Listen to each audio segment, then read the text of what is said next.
ದರ್ಶನ್ ಹಾಗೆ ಪವಿತ್ರ ಗೌಡ ಜೈಲು ಪಾಲಾದ ನಂತರದಲ್ಲಿ ಸತತವಾಗಿ ಅವರಿಬ್ಬರ ನಡುವೆ ಕೊಂಡಿ ರೀತಿಯಲ್ಲಿ ವರ್ತನೆ ಮಾಡಿದಾತ ಸಮತಾ, ಪವಿತ್ರ ಗೌಡ ಅವರ ಗೆಳತಿ.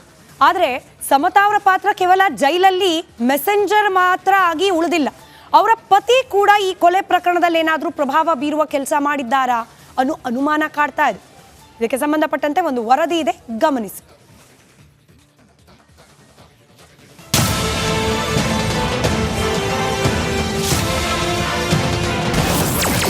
ರೇಣುಕಾಸ್ವಾಮಿ ಕೊಲೆ ಕೇಸ್ಗೆ ಬಿಗ್ ಟ್ವಿಸ್ಟ್. ಪೋಸ್ಟ್ ಮಾರ್ಟಮ್ ಮೇಲೆ 16 ಅನುಮಾನ. ಶವ ಪರೀಕ್ಷೆಯಲ್ಲೇ ಪವಿತ್ರ ಆಪ್ತೆ ಪತಿ ಕೈವಾಡ. ರೇಣುಕಾಸ್ವಾಮಿ ಹತ್ಯೆ ಕೇಸ್ ದಿನಕ್ಕೊಂದು ತಿರುವನ್ನ ಪಡಿತಾ ಇದೆ. ಹೇಗಿರುವಾಗಲೇ ಈ ಪ್ರಕರಣ ಮತ್ತೊಂದು ದೊಡ್ಡ ತಿರುವನ್ನ ಪಡೆದುಕೊಂಡಿದೆ. ರೇಣುಕಾಸ್ವಾಮಿ ಮೃತದೇಹ ಮಾರಣೋತ್ತರ ಪರೀಕ್ಷೆಯ ವರದಿಯನ್ನ ತಿರುಚಲಾಗಿದೆಯಾ ಎಂಬ ಅನುಮಾನ ಆವರಿಸಿದೆ. ಸಮತಾ ವಿಚಾರವಾಗಿ ಇದೀಗ ಮತ್ತೊಂದು ಸ್ಫೋಟಕ ಮಾಹಿತಿ ರಿವೀಲ್ ಆಗಿದೆ. ರೇಣುಕಾಸ್ವಾಮಿ ಮೃತದೇಹದ ಪೋಸ್ಟ್ ಮಾರ್ಟಮ್ ಮಾಡಿರೋದು ಬೇರೆ ಯಾರು ಅಲ್ಲ, A1 ಆರೋಪಿ ಪವಿತ್ರ ಗೌಡ ಆಪ್ತ ಸ್ನೇಹಿತೆ ಸಮತಾ ಪತಿ ಡಾಕ್ಟರ್ ಪ್ರದೀಪ್ ಎಂದು ವರದಿಯಾಗಿದೆ. ಪೋಸ್ಟ್ ಮಾರ್ಟಮ್ ರಿಪೋರ್ಟ್ ತಿರುಚಲು ವೈದ್ಯರಿಗೆ ದರ್ಶನ್ ಅಂಡ್ ಗ್ಯಾಂಗ್ನಿಂದ ಬರೋಬ್ಬರಿ 1 ಕೋಟಿ ರೂಪಾಯಿ ಆಫರ್ ಹೋಗಿದೆ ಎಂಬ ಅನುಮಾನ ಈ ಹಿಂದೆ ಹುಟ್ಕೊಂಡಿತ್ತು. ರೇಣುಕಾಸ್ವಾಮಿ ಹೃದಯಾಘಾತದಿಂದ ಮೃತಪಟ್ಟಿದ್ರು ಎಂದು ಪೋಸ್ಟ್ ಮಾರ್ಟಮ್ ವರದಿ ನೀಡುವಂತೆ ವಿಕ್ಟೋರಿಯಾ ಆಸ್ಪತ್ರೆಯಲ್ಲೇ ಮರಣೋತ್ತರ ಪರೀಕ್ಷೆಯನ್ನ ನಡೆಸಿದ ವೈದ್ಯರಿಗೆ ಪ್ರಭಾವಿ ರಾಜಕಾರಣಿಯೊಬ್ಬರು ಆಫರ್ ಮುಂದಿಟ್ಟಿದ್ದರಂತೆ ಎಂಬ ವದಂತಿಗಳು ಹಬ್ಬಿದ್ವು. ಇದರ ಬೆನ್ನಲ್ಲೇ ಈಗ ನೋಡಿದ್ರೆ ಪೋಸ್ಟ್ ಮಾರ್ಟಮ್ ರಿಪೋರ್ಟ್ಗೆ ಸಂಬಂಧಿಸಿದಂತೆ ಸ್ಫೋಟಕ ಮಾಹಿತಿ ಹೊರಬಿದ್ದಿದೆ. ಪೋಸ್ಟ್ ಮಾರ್ಟಮ್ ವರದಿ ಪೊಲೀಸರ ಕೈ ಸೇರುವ ಮುನ್ನವೇ ಜೈಲಿನಲ್ಲಿ ದರ್ಶನ್ ಹಾಗೂ ಪವಿತ್ರ ಗೌಡ್ರನ್ನ ಸಮತಾ ಭೇಟಿ ಮಾಡಿದ್ರು. ಹೀಗಾಗಿ ಪೋಸ್ಟ್ ಮಾರ್ಟಮ್ ವರದಿ ತಿದ್ದುವ ಪ್ರಯತ್ನ ನಡೆದಿದೆಯಾ ಎಂಬ ಅನುಮಾನ ಪೊಲೀಸರಿಗೆ ಕಾಡಿದೆ. ಪರಿಣಾಮ ಸಮತಾ ಪತಿ ಡಾಕ್ಟರ್ ಪ್ರದೀಪ್ ಕಾಲ್ ಡೀಟೇಲ್ಸ್, ಚಾಟಿಂಗ್ಸ್ ಮುಂತಾದವುಗಳನ್ನ ಪೊಲೀಸರು ಪರಿಶೀಲಿಸಿದ್ದಾರೆ.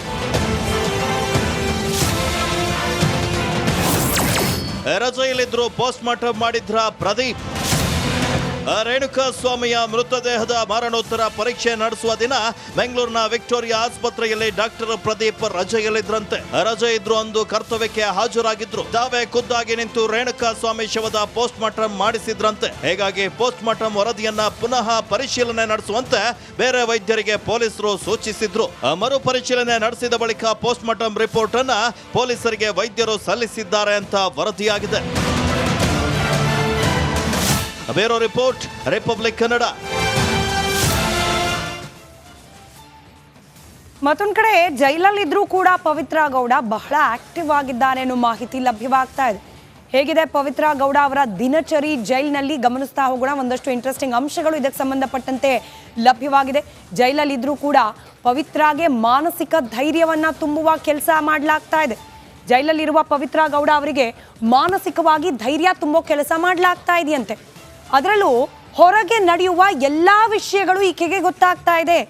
ಆಕೆಯನ್ನ ಭೇಟಿ ಮಾಡಲಿಕ್ಕೆ ಅವರ ಕುಟುಂಬಸ್ಥರು ಹೋಗ್ತಿದ್ದಾರೆ, ಸ್ನೇಹಿತರು ಹೋಗ್ತಿದ್ದಾರೆ. ಎಲ್ಲರೂ ಕೂಡ ಒಂದಷ್ಟು ಮಾಹಿತಿಗಳನ್ನ ಪವಿತ್ರಾಗೆ ತಿಳಿಸ್ತಾ ಇದ್ದಾರೆ. ಇದರ ಜೊತೆಗೆ ಪ್ರತಿದಿನದ ಬೆಳವಣಿಗೆಯನ್ನ ತಿಳಿದುಕೊಳ್ತಾ ಇದ್ದಾರೆ. ಪವಿತ್ರ ಗೌಡ ದಿನಪತ್ರಿಕೆ ಓದ್ತಿದ್ದಾರಂತೆ, ನ್ಯೂಸ್ ಪೇಪರ್.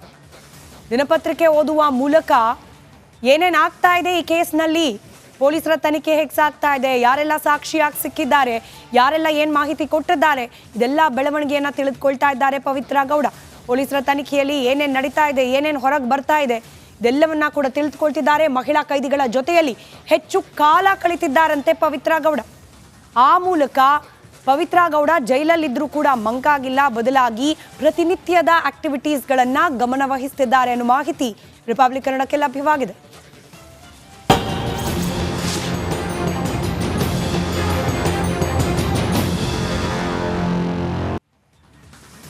ಮತ್ತೊಂದು ಕಡೆ ದರ್ಶನ್ ಅವರನ್ನ ಭೇಟಿಯಾಗಬೇಕು ಅಂತ ಹೇಳಿ ಅನೇಕ ಮಂದಿ, ಅದರಲ್ಲೂ ದರ್ಶನ್ ಅವರ ಅಭಿಮಾನಿಗಳು ಕಾಯ್ತಾ ಇದ್ದಾರೆ. ಆದರೆ ಯಾರೇ ದರ್ಶನ್ ಭೇಟಿ ಆಗಬೇಕು ಅಂದರೆ ಒಬ್ಬರ ಪರ್ಮಿಷನ್ ಮಾತ್ರ ಕಡ್ಡಾಯ ಅಂತೆ. ಯಾರದು? ಈ ವರದಿ ನೋಡಿ.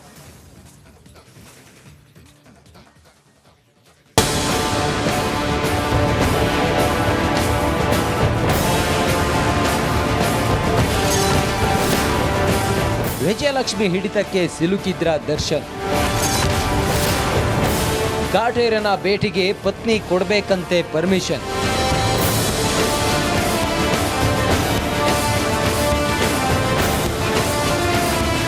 ಕೆಟ್ಟ ಮೇಲೆ ಬುದ್ಧಿ ಬಂತು ಅಂತಾರಲ್ವಾ, ದರ್ಶನ್ ಸ್ಥಿತಿ ಸದ್ಯ ಹಾಗೆ ಆಗಿದೆ. ಮೊದಲು ಹೆಂಡತಿ ಮಾತಿಗೆ ಉಲ್ಟಾ ಹೊಡುತ್ತಿದ್ದ ದಚ್ಚು ಈಗ ಅಮ್ಮವರ ಮಾತಿಗೆ ಸೈ ಸೈ ಅಂತಿದ್ದಾರಂತೆ.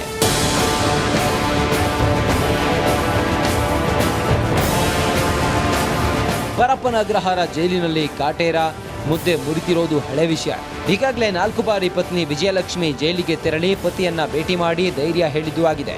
ಇದರಿಂದ ಇಬ್ಬರ ಮಧ್ಯೆ ಬಾಂಧವ್ಯ ಮೊದಲಿಗಿಂತಲೂ ಹೆಚ್ಚಾದಂತೆ ಕಾಣ್ತಿದೆ.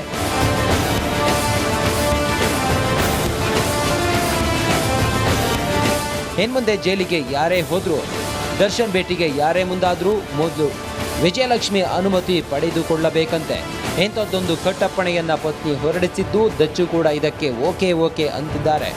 ಈ ವಿಷಯ ಗೊತ್ತಿಲ್ಲದೆ ಪರಪ್ಪನ ಅಗ್ರಹಾರಕ್ಕೆ ತೆರಳಿದ ಫ್ಯಾನ್ಸ್ಗೆ ನಿರಾಸೆ ಆಗಿದೆ.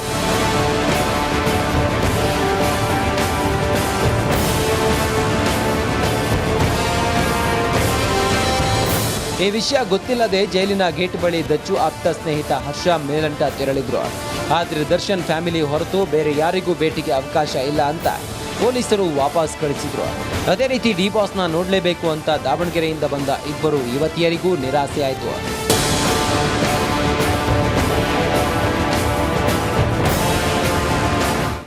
ಬೇಜಾರಾಯ್ತಾ ನಿಮಗೆ? ಒಟ್ನಲ್ಲಿ ದರ್ಶನ್ ಪರಿಸ್ಥಿತಿ ಮನಸ್ಥಿತಿ ಎರಡೂ ಮೊದಲಿನಂತೆ ಇಲ್ಲ. ಇನ್ಮುಂದೆ ಅಮ್ಮವರು ಅನುಮತಿ ಕೊಟ್ಟರಷ್ಟೇ ಕರಿಯನ ದರ್ಶನ ಸಾಧ್ಯ ಅನ್ನೋ ಹಾಗೆ ಆಗಿದೆ. Bureau report, republic Kannada. ನಮಸ್ಕಾರ, ಕರ್ನಾಟಕ ಪ್ರೈಮ್ ಟೈಮ್ಗೆ ಸ್ವಾಗತ. ನಾನು ಜಯಪ್ರಕಾಶ್ ಶೆಟ್ಟಿ. ಇಡೀ ಕರ್ನಾಡು ಇವತ್ತು ರೆಬೆಲ್ ಆಗಿ ನಿಂತಿದೆ. ಈ ಹಗರಣಗಳನ್ನು ಸದನದಲ್ಲಿ ಪ್ರಸ್ತಾಪ ಮಾಡಲು ಕೂಡ ಕಾಂಗ್ರೆಸ್ ಹಿಂದೇಟು ಹಾಕಿದ್ದೇಕೆ? ನಿಮ್ಗೆ ಸಂಬಳ ಅದಕ್ಕೆ, ನಿಮಗೆ ವಾಹನ ಅದಕ್ಕೆ, ನಿಮಗೆ ವೆಪನ್ ಅದಕ್ಕೆ, ನೀವು ಅದನ್ನು ಸೆರೆ ಹಿಡಿಬೇಕಾಗಿದೆ. ನೀವು ವಿದ್ಯುತ್ ಬರ ಇದೆ ಅಂತ ಹೇಳ್ತಾ ಇದ್ದೀರಿ, ಎಲ್ಲಿ ಬರ ಇದೆ ನೀವು ಹೇಳಬೇಕು. ಪಾಕಿಸ್ತಾನ್ ಆಕ್ಯುಪೈಡ್ ಕಾಶ್ಮೀರ್ ಅದು ಎಂದೆಂದಿಗೂ ನಮ್ಮದು. 40 ಮೆಷಿನ್ಗಳು ತಂದಿತ್ತು ನೋಟ್ ಎಣಿಸುವುದಕ್ಕೆ, ಅದೇ ಹಾಳಾಯಿತು. ಮಥುರಾದ ಗಲಾಟೆ ಇದೆಯಲ್ಲ, ಅದು ಸ್ಥಳೀಯವಾಗಿ ಕೂತು ಪರಿಹರಿಸಬಹುದಾದಂಥ ಕಾನೂನಿದೆ. ಗ್ಯಾರಂಟಿ ಯೋಜನೆಯಿಂದ ನಷ್ಟ ಆಗಿದೆ, ಲಾಭ ಆಗಿದೆ, ದಯವಿಟ್ಟು ಹೇಳಿ. Dawood Ibrahim most wanted criminal ಯಾವಾಗಾದ ಅಂದರೆ ಇಲ್ಲಿ ತನಕ ಭಾರತ ದೇಶದಲ್ಲಿ ಓರ್ವ ದಲಿತ ಪ್ರಧಾನಿಯಾದಂಥ ಇತಿಹಾಸವೇ ಇಲ್ಲ.